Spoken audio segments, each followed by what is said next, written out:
एक नंबर का माहौल है। प्रवीण जांगड़ा बहुत ही बढ़िया शिक्षित युवा। जो समस्याएं लोगों के पास हैं, वादा भी करा है हमारे 5 नंबर गली पक्की करवाएंगे। राम भाई साहब, मैं थारा भाई धनराजा लाता वार्ड नंबर 21 रोहतक के अंदर। नमस्कार जी। आपका शुभ नाम? मेरा नीतीश कुमार नाम जी। नीतीश भाई, वार्ड नंबर 21 में क्या माहौल चल रहा है रोहतक के अंदर? बढ़िया माहौल चल रहा है जी, प्रवीण जांगड़ा का बढ़िया। क्या कारण है प्रवीण जांगड़ा का रुझान होने का? प्रवीण जांगड़ा जी हर एक आदमी को देखता है, समझता है, पूछता है भाई क्या दिक्कत है आसपास की। क्या करवा दिया इसने? करवाने ही लग रही है अभी तो। समाज सेवी आदमी है। हाँ जी बिल्कुल। तो अब की बार किसके साथ? इन्हीं के साथ हैं, किनके? प्रवीण जांगड़ा जी के पास। सबसे बढ़िया उम्मीदवार कौन है? प्रवीण जांगड़ा ही जी हमारे लिए तो। नमस्कार जी। आपका शुभ नाम? महेंद्र सिंह। क्या काम करते हो आप? मैं यहाँ एक सर्विसमैन हूँ और अपना प्रॉपर्टी का काम कर लेते हैं थोड़ा बहुत। फौजी आदमी हो? हाँ जी। तो क्या लगता है आपके वार्ड में क्या कुछ माहौल है आज? एक माहौल दिखाई दे रहा है चारों तरफ। वार्ड में प्रवीण जांगड़ा है। क्या कारण है प्रवीण जांगड़ा का होने का? शरीफ है, शिक्षित है, समाज सेवी आदमी। वार्ड नंबर 21 के लिए क्या करवाएगा? जो भी काम अधूरे पड़े उन्हें पूरा करेगा। गलियों के क्या क्या समस्या है आपके वार्ड में? ये पानीपत की समस्या, शिविर रुक जाए, यही है बस। और क्या, गली वली बनानी है वो, सभी समस्या का समाधान करवा देगा। सभी समाधान हो जाएगा। नमस्कार जी। नमस्कार जी। आपका शुभ नाम? मेरा रिंकू पंडित है जी। पंडित जी, अब की बार वार्ड नंबर 21 में क्या माहौल है आज के दिन? एक नंबर का माहौल है। प्रवीण जांगड़ा बहुत ही बढ़िया शिक्षित युवा, मेहनती, ईमानदार, साफ छवि का। इससे बढ़िया कोई कैंडिडेट हमारे 21 वार्ड में आ नहीं सकता। नमस्कार जी। नमस्कार। आपका शुभ नाम जी? रमेश चंद्र। रमेश जी, वार्ड नंबर 21 रोहतक के अंदर क्या माहौल है आज के दिन? आज के दिन भाई प्रवीण शर्मा जांगड़ा का माहौल है, एक नंबर पे है। क्या कारण है इनका माहौल होने का? भाई इससे ईमानदार आदमी और इस वार्ड में अभी तक कोई है नहीं। अभी वर्तमान में क्या क्या समस्या है आपके वार्ड में? वार्ड में समस्याएं हैं, गलियों की हैं, सीवर की है, पानी की हैं, बिजली की भी है, और भी काफी समस्याएं हैं वार्ड में। हाँ जी। नमस्कार जी। अच्छा, आपके वार्ड में पीने के पानी की समस्या है। इनकी इस पीने के पानी की समस्या का समाधान कौन करवा सकता है? प्रवीण जांगड़ा। क्या कारण है? यो शिक्षित है और ईमानदार है, और यो अपने काम छोड़ के और किसा फोन आ गया ना अपना ना छोड़ देगा, दूसरा का काम करेगा। इतना बढ़िया भाई है यो। बुधवार साहब, अब की बार वार्ड नंबर 21 में क्या माहौल है? हमने हमारी तरफ तो इकट्ठे होगा। हमने एक कॉलोनी ने वार्ड ने इकट्ठा कैंडिडेट उतारा है एकमात्र, और मैं ये मानता हूँ 90% इसकी जीत है। साहब, अब की बार वार्ड नंबर 21 में क्या होने जा रहा है? 21 वार्ड में ऐसा हो रहा है जी, पूरी कॉलोनी के जितना भी एरिया हुआ इस 21 वार्ड में सब ने इकट्ठे होके सबसे पहले ये लड़का सेलेक्ट कराया है। कौन? प्रवीण। नमस्कार जी। नमस्कार भाई। आपका शुभ नाम? कैप्टन विक्रम सिंह, शीतल नगर 4 नंबर गली से हूँ भाई। भाई का फुल समर्थन है और पूरी कॉलोनी ने मिलकर ये भाई उठा रखा है। कर्मठ है, निष्ठावान है, बढ़िया काम करेगा, इसलिए पूरी कॉलोनी ने ये भाई को समर्थन दे रखा है। गाँव में भी जा रहे हैं, गाँव से भी फुल समर्थन भाई को मिल रहा है। अकेली कॉलोनी है या पूरा वार्ड इनके साथ? पूरा वार्ड इनके साथ है। नमस्कार जी। नमस्कार जी। वार्ड नंबर 21 से बहुत से उम्मीदवार लाइन में है, आपने देखा है, तो क्या लगता है क्या होने वाला है वार्ड नंबर 21 के अंदर? वार्ड नंबर 21 में जांगड़ा ही है ना, प्रवीण जांगड़ा ये जीतेगा। आपके वार्ड में क्या क्या समस्याएं हैं? समस्या तो पानी की, इसकी कई चीज है, बस वो समस्या कर दिया सब दूर हो जाएंगे। पक्की बात है? पक्की बात है। कर देगा बिल्कुल, समस्या समाधान बिल्कुल करेगा जी, बिल्कुल है। गारंटी दो। गारंटी दे। मेरा नाम नीतीश कुमार है भाई। मैं शीतल नगर 5 नंबर गली से रहूं। 5 नंबर गली बनी, इतना बुरा हाल है, पानी जगह जगह खड़ा है, कच्चा है सब कुछ। प्रवीण जांगड़ा जब से आए ना, डेली मतलब 2-3 चक्कर है इनके, आके देखते हैं भाई क्या समस्या है क्या नहीं। और इन्होंने वादा भी किया है हमारे 5 नंबर गली पक्की करवाएंगे। तो मतलब यदि यहाँ से पार्षद बन जाते हैं, लोगों को सहयोग मिलता है, आशीर्वाद मिलता है, तो आपको उम्मीद है कि वार्ड जो 5 नंबर गली आपने बताई है वो पक्की होगी? क्यों नहीं होगी जी। सबसे बढ़िया बात तो ये है, ये ईमानदार है, हर एक चीज ने देखा है, समझे है, युवा है ना।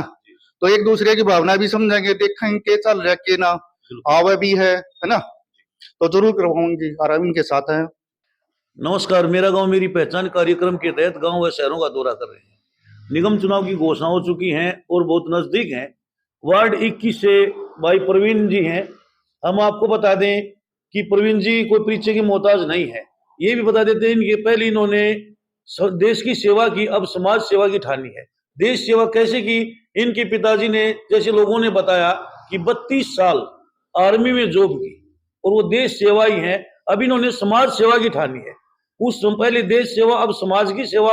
इनका राजनीति में आने का उद्देश्य क्या है, इनसे बातचीत करेंगे। वार्ड में क्या समस्याएं हैं, क्या ये समाधान करवा पाएंगे? जो लोगों को उम्मीदें हैं उन पर कितना खरा उतरते हैं यदि पार्षद बन जाते हैं तो। नमस्कार भाई साहब। नमस्कार भाई साहब। प्रवीण जी, आपके परिवार का जैसे लोगों ने बताया, पहले देश सेवा की, अंकल जी ने जैसे देश की सेवा की, अब आप राजनीति में आए हो, देश समाज सेवा में जुटे हुए हो, तो राजनीति में आने का आपका उद्देश्य क्या है? राजनीति में आने का उद्देश्य यही है जी, पिताजी भी रिटायर होने के बाद समाज सेवा में लग गए थे जी।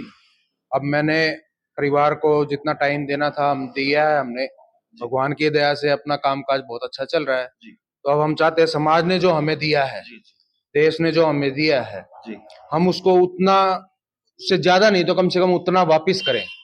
भाई साहब ने बहुत बड़ी बात बोल दी। वो कहते हैं कि ब्याज समेत लौटाया जाए। इन्होंने ये बोला कि जो समाज ने, जो देश ने, जो समाज ने, क्षेत्र की जनता ने इनको दिया है, उसका ब्याज समेत ये लौटाने की बात इन्होंने कही है, जो अपने आप में बहुत बड़ी बात है।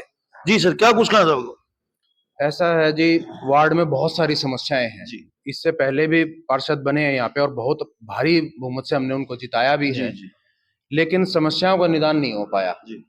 जो आम आदमी है, आम जनता जो है, वो बहुत मामूली जो समस्याएं होती हैं, जरूरत बेसिक जो नीड्स होती हैं, उनको पूरा नहीं कर पाए। तो उसके लिए ही हमने, जब समाज ने इकट्ठा होकर बताया कि भाई ऐसे ऐसे है और आपकी छवि अच्छी है, हम आपको इसके लिए तैयार करना चाहते हैं, आप बनो ताकि हमारी समस्याओं को निदान हो सके। आप मेहनत बदकश हो भाई, समझदार भी हो। प्रवीण जी, तो एक बीच में रोकी। हाँ जी। आप समाज सेवा में जुटे हुए हो। हाँ जी। आपके फादर भी समाज सेवा में जुटे हुए हैं। आपने बताया कि 32 साल देश की सेवा की, उसके बाद समाज सेवा की ठान ली थी और उसको आज आप आगे बढ़ा रहे हो। क्या राजनीति में आए बगैर समाज सेवा नहीं हो सकती? बिल्कुल हो सकती है जी। लेकिन उसके लिए क्या होता है जी, जब राजनीति के साथ आप जुड़ोगे तो आपके हाथ में कुछ पावर होगी, तभी तो आप जनता के लिए कुछ कर पाओगे। जब आपके हाथ में पावर ही नहीं है तो आप क्या कर पाओगे? आपने बहुत बड़ी बात बोली है कि राजनीति में आए बगैर भी समाज सेवा हो सकती है, लेकिन हाथ बंधे हुए हैं। हाथ तब खुल सकते हैं जब ये किसी कुर्सी पर बैठते हैं, राजनीति में आते हैं, अधिकारियों के पास समस्या लेकर जाते हैं, तो उनका समाधान करवाने की ताकत इनके साथ हो, जनता इनके साथ हो। जी सर। हाँ जी। तो जब जनता साथ होगी, आपके पास पावर होगी, तभी आप अधिकारियों से भी बात खुल के कर पाएंगे। उसके बिना अधिकारी ज्यादातर बात सुनते भी नहीं है। बिल्कुल सर, बहुत बढ़िया बात सर। है ना? तो जब आपके पास एक लेवल होगा कहीं बात रखने का, तभी वो आपकी बात सुनेंगे। आप तभी उनका निदान कर पाएंगे जो समस्याएं लोगों के पास हैं। ठीक है ना? तो जब तक आप राजनीति में नहीं आते, वो पावर आपको नहीं मिल सकती। या तो आपके पास कोई ऐसी पोस्ट हो, सरकारी पोस्ट, प्रशासनिक पोस्ट हो। तो प्रशासनिक पोस्ट में भी ये है कि आप एक क्षेत्र में अभी हैं, फिर 2 साल में या 6 महीने में खुल के काम नहीं कर सकते। जनता के साथ उतनी अच्छी तरह नहीं जुड़ पाते आप, उनकी समस्याएं उतनी अच्छी तरह नहीं कर पाते, क्योंकि जब तक आपको समस्या पता चलती है, आपको पता चलता है कि आपका ट्रांसफर हो गया। ठीक है ना? तो ये चीजें होती हैं, इसीलिए यही सोच करके जो है अभी। हाँ जी। तो प्रवीण जी, एक बात करते हैं।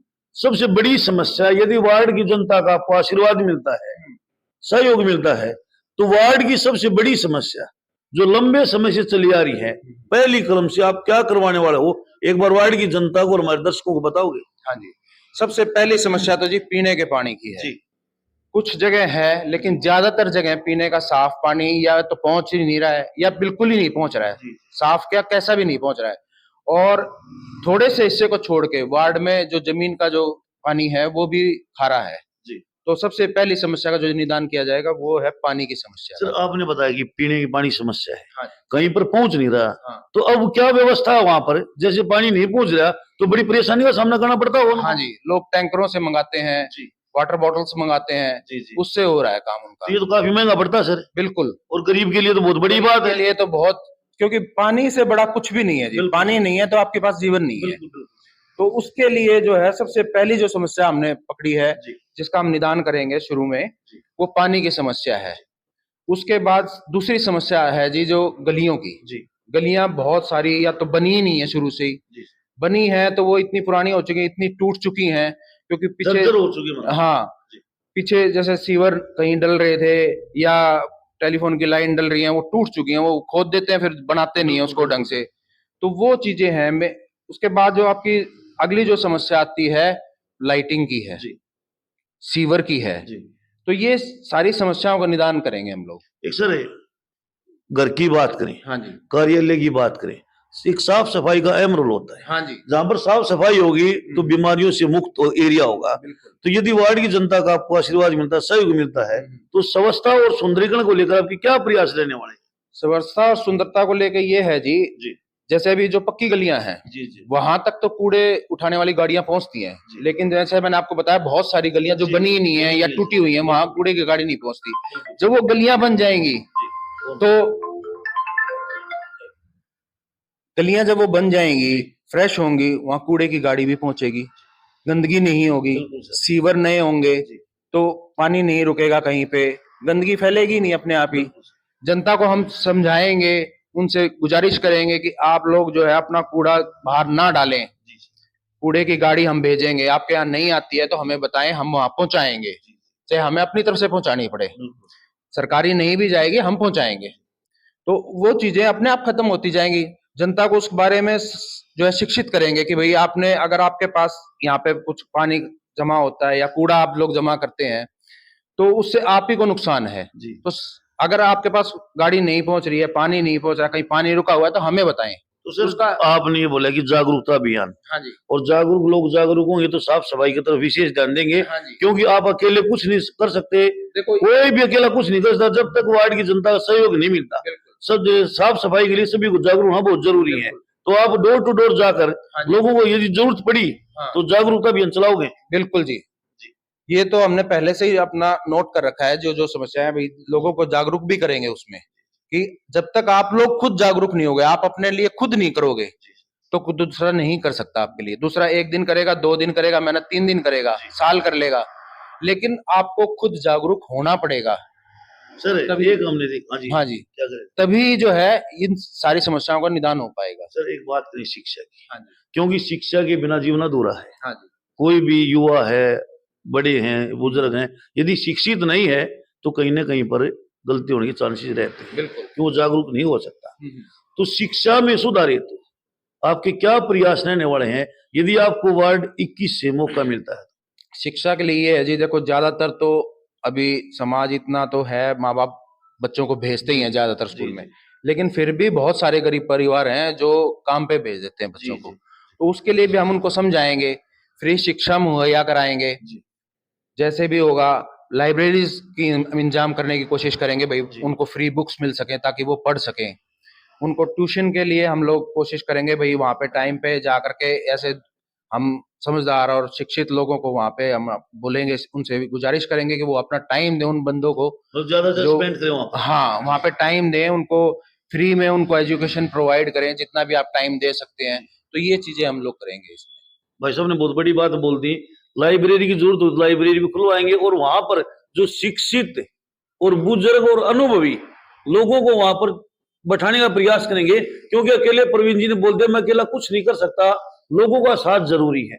कोई भी कार्य करने के लिए साथ की जरूरत है, साथ मिलेगा तभी मजबूती से कुछ कर सकेंगे। तो उन्होंने बहुत बड़ी बात बोली है। कई पेरेंट्स ऐसे हैं, बच्चे योग्य होते हैं, पढ़ाई में टैलेंटेड होते हैं, लेकिन वो आर्थिक तंगी के चलते अपने बच्चों को नहीं पढ़ा सकते। इन्होंने ये बात भी बोली है, कोई भी बच्चा आर्थिक तंगी के चलते पढ़ाई से नहीं पिछड़ेगा। ये इनकी बहुत बड़ी बात है। सर एक बात करते हैं, लाइब्रेरी की बात आपने बताई, लाइब्रेरी खुलेगी। एक पार्कों की हमने हालत देखी, रोहतक में वार्ड हमने दौरा किया है, प्रत्येक इलाके का दौरा किया है। कहीं पर तो पार्क नहीं है, पार्क है तो व्यवस्थाएं नहीं है। हाँ जी, जैसे झूलों की व्यवस्था नहीं है, कहीं पर ट्रैक नहीं है, कहीं पर जो लाइटिंग नहीं है। तो आपके वार्ड की बात करें, पार्कों की व्यवस्था कैसी है और उसमें सुधार हेतु आपकी क्या प्रयास रहेगी? ऐसा है जी, अभी हम जैसे जा रहे हैं, घूम रहे हैं, लोगों से मिल रहे हैं काफी टाइम से, तो कई जगह हमने देखा है ये चीजें। पार्क हैं लेकिन उनका रखरखाव नहीं है, माली नहीं है वहाँ पे वो हमने देखने भी के देखा लिए। सर। वहाँ पानी का ठीक से प्रबंध नहीं है, जी जिससे की वजह से पेड़ पौधे अगर लगते भी हैं तो वो पनप नहीं पाते हैं। जी इसी तरह से कई जगह, कई कम्युनिटीज ऐसी हैं जहाँ पे पार्क है ही नहीं। ये समस्याएं हमारे सामने आ रही हैं, लोग बताते हैं हमें, तो उसके लिए भी हम प्रयास करेंगे।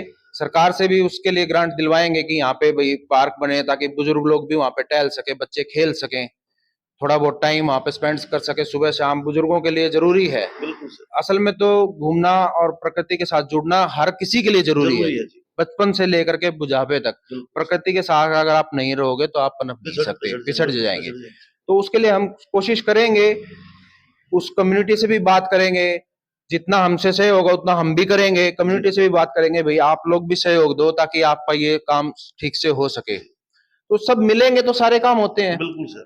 तो बाकी सरकार से तो हम कोशिश करेंगे ही, जब सरकार के साथ हम जुड़ेंगे तभी तो हम उनसे कुछ ले पाएंगे। सर एक लास्ट क्वेश्चन। हाँ जी।